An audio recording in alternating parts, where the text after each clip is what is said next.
Olá, eu sou Gilmara Teixeira, pastora e educadora religiosa na Primeira Igreja Batista em Figueira, Nova Iguaçu. Nós estamos aqui para mais uma lição da revista Palavra e Vida. Aliás, hoje, a última lição dessa série, no qual a gente vem falando sobre os riscos da depressão e da ansiedade. Perdoe-me, estou com a voz ruim, parece que eu estou ficando resfriada. Mas mesmo assim, a gente vai falar um pouquinho sobre isso, ok? Hoje, a gente vai falar um pouquinho sobre as experiências através do livro de Filipenses, na orientação de Paulo, para que a gente não corra esse risco através da ansiedade, a gente não caminhe para uma depressão. Eu vou ler um pedacinho aqui para vocês. Logo no início, vem falando assim: a ansiedade verdadeiramente tem sido uma das maiores causas de depressão no nosso tempo. A gente vê pessoas o tempo todo inquietas e ansiosas por tudo. A gente vem falando isso a cada semana, porque são problemas de família, problemas de trabalho, problemas financeiros, enfim, todos os tipos de problemas que nós temos enfrentados tem deixado com que as pessoas fiquem loucamente ansiosas. A ansiedade tem sido uma das principais razões que desenvolve doenças psicossomáticas e que levam as pessoas a hospitais, sentem dores de cabeça e sintomas que você nem imagina que de repente você está tendo, dores na coluna, dores pelo corpo, e simplesmente vem por conta da ansiedade. A crise de ansiedade, quem já sentiu uma crise de ansiedade, a crise de ansiedade parece que você está infartando, que você vai morrer, que muita falta de ar, muita angústia, muita dor no peito, parece que é o coração que vai parar, e quando chega no médico, o diagnóstico é crise de ansiedade. A gente precisa procurar entender um pouco isso, Afinal, quem nunca lidou com ansiedade? No ponto 1, a gente vai começar a trabalhar, fala assim, a ansiedade dos filipenses. Esse foi um dos motivos que fez Paulo escrever os Filipenses, porque aqueles irmãos estavam passando por vários motivos. Como pra gente não falta motivos hoje, para eles também não faltava. Eles estavam sendo perseguidos pelo Império Romano, por conta do cristianismo, havia egoísmo e vaidade entre os irmãos da igreja já lá naquela época, havia falsos mestres, confundindo a mente dos crentes. Paulo estava na prisão naquela época, mas quando ele foi informado disso, imediatamente, Paulo, através da orientação do Espírito Santo do nosso Senhor, ele resolveu escrever uma carta a Filipenses para poder passar essas orientações para eles, e essas orientações nos alcançam até os dias de hoje, Olha que coisa legal.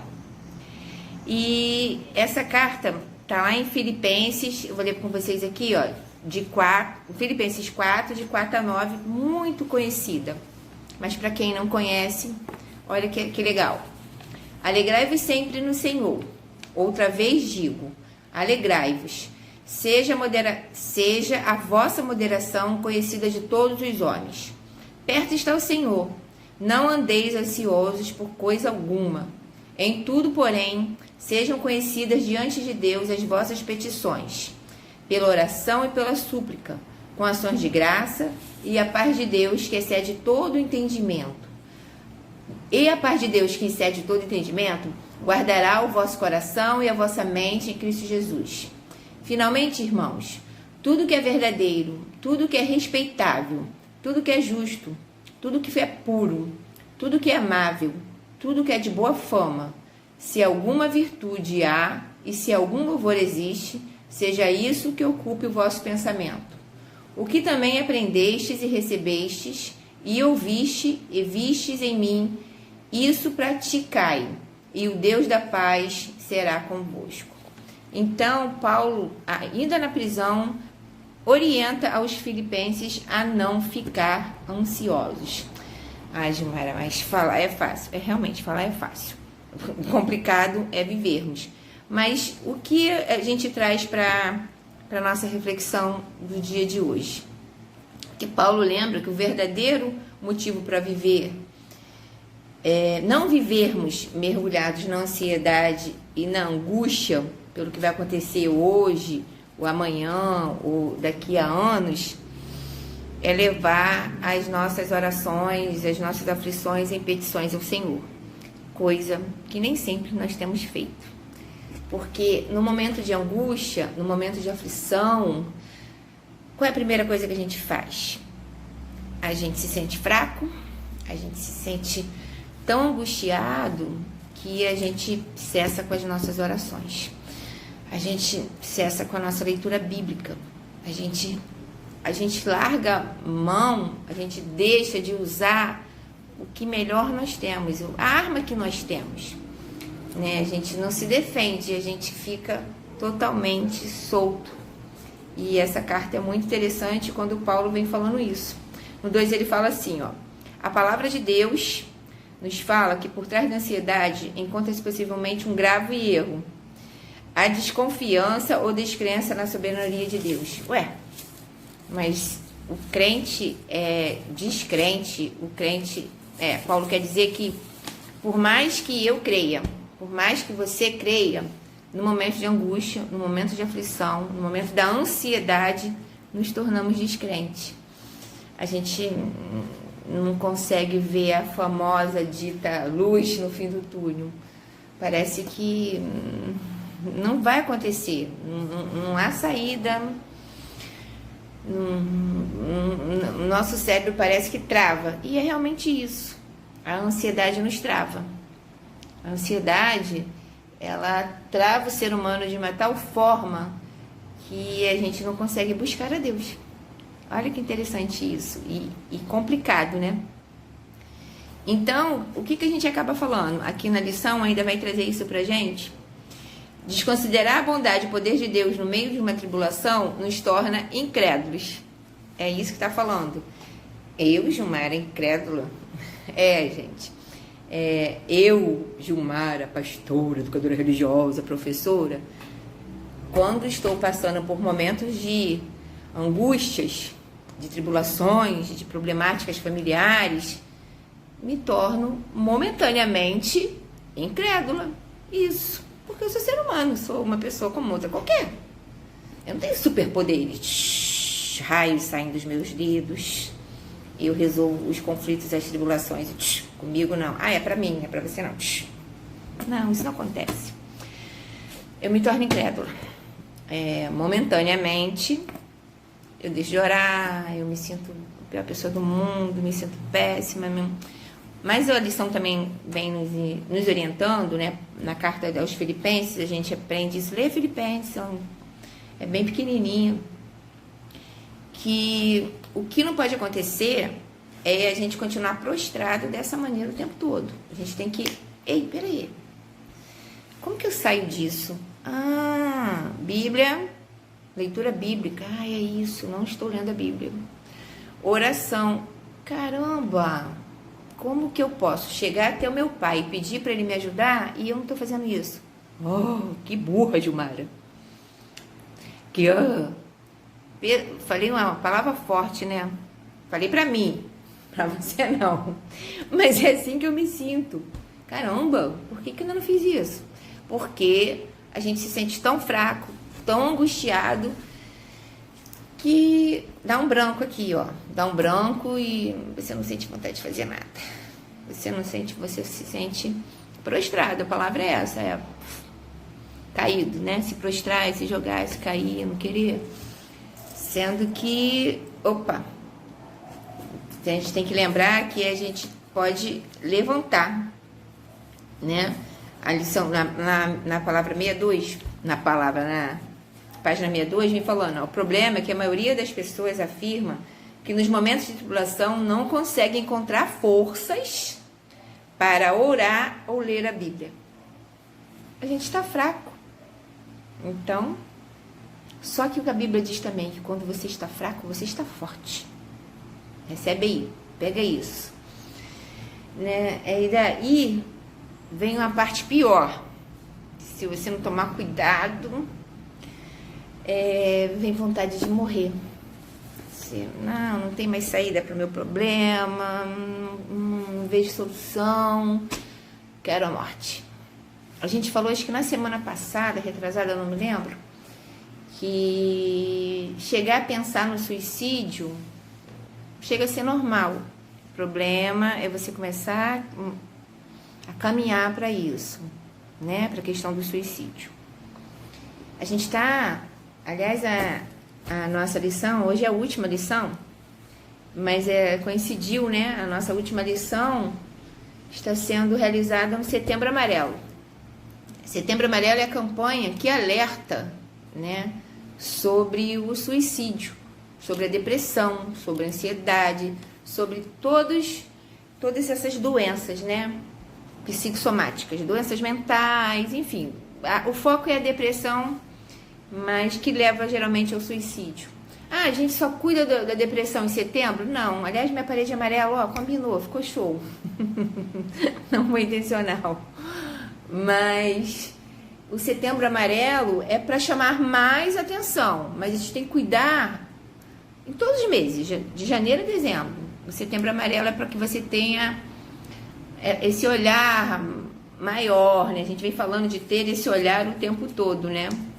Então, como eu vim falando aqui, nas demais coisas é mais ou menos isso, diante de Deus que devemos tornar conhecida todas as nossas petições. E a gente não tem feito isso, né? O remédio que pode fazer a diferença na vida das pessoas, para que possa encontrar a paz, é ser grato. A lição vem falando isso também pra gente. Como ser grato num momento difícil desse? Você automaticamente só vê coisas ruins. Mas para que você comece a se tornar grato, você tem que lembrar de coisas lá atrás que Deus já concedeu para você. Eu não vou ficar aqui mencionando, você tem a vida, você tem saúde, não. Você sabe o motivo pelo qual você é grato. Por que você é grato? Você não tem nenhum motivo para ser grato a Deus? Acredito que tenha. Em meio a todos os nossos problemas, em meio a todas as nossas angústias, as nossas aflições,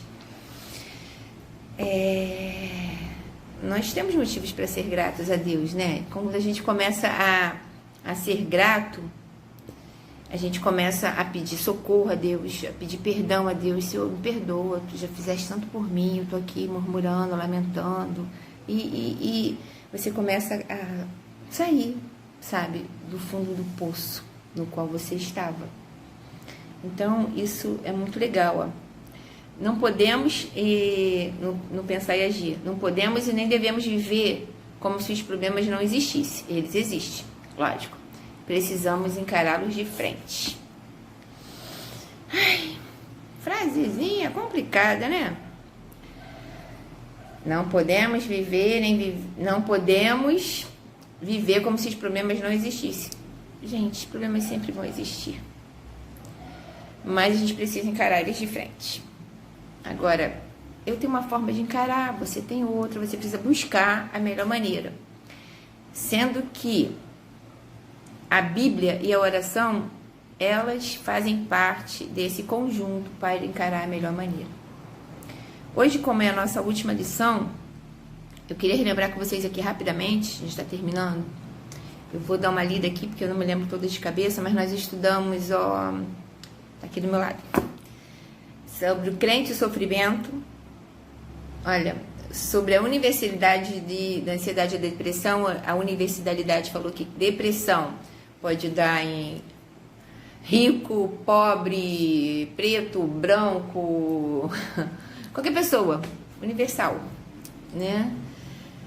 Aí foi a depressão por conta da perda, quando você perde, seja luto, seja emprego, seja um amigo, uma perda que às vezes é insignificante para você, é muito importante para mim, pode me levar à depressão, aquele tipo de perda. Por oposição e murmuração, as pessoas ficam murmurando muito, fazendo oposição a você no trabalho, na igreja, na família. Às vezes nem todo mundo sabe lidar com isso. Pode chegar uma depressão. A depressão por conta da culpa. Você precisa abandonar a culpa. Reconhecer que nem tudo.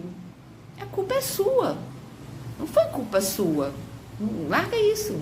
Não dá. A depressão por conta dos prazeres, riquezas e fama. Né? Falamos do rei Salomão, que teve tudo.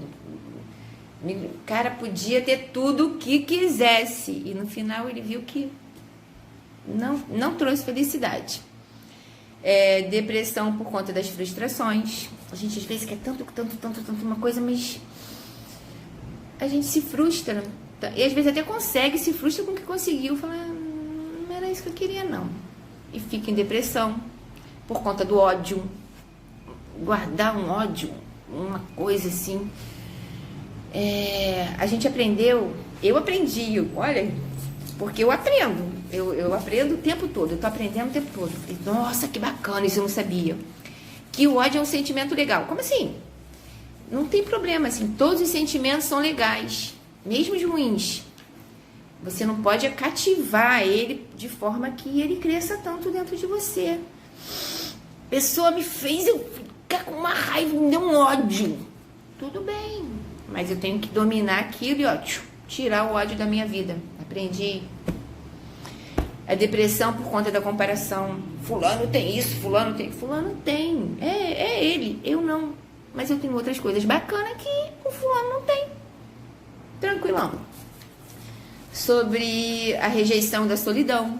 Tem pessoas que não lidam bem com a solidão, não lidam bem com a rejeição. Isso pode ser por N motivos.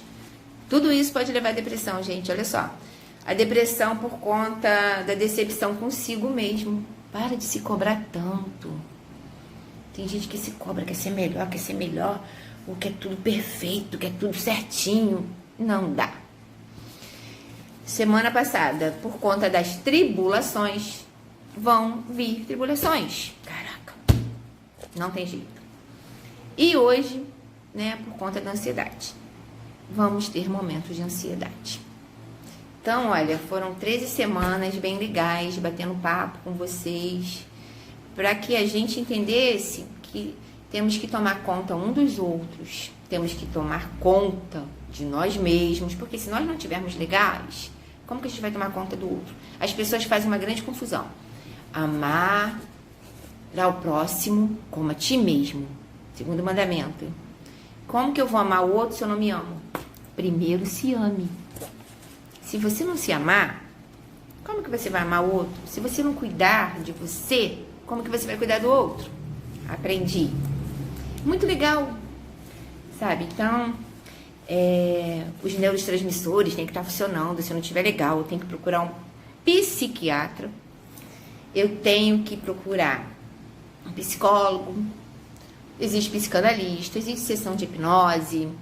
Existem tantas técnicas para nos ajudar quanto às questões mentais, emocionais. E, nossa, foram 13 semanas assim de viagem. Consegui levar, viu? Então isso é muito importante. Foi muito bacana. Eu quero agradecer a todos que nos acompanharam nessas 13 semanas. E dizer que a gente precisa se manter firmes. Porque a depressão e a ansiedade, não me lembro os dados, eu passei os dados na primeira aula, se não me engano. Agradecer a todos os psicólogos que nos ajudaram. Mas fica em primeiro e segundo lugar na doença que incapacita o ser humano hoje em dia aqui no Brasil de trabalhar, de ter qualidade de vida, de viver. O número de suicídio é enorme.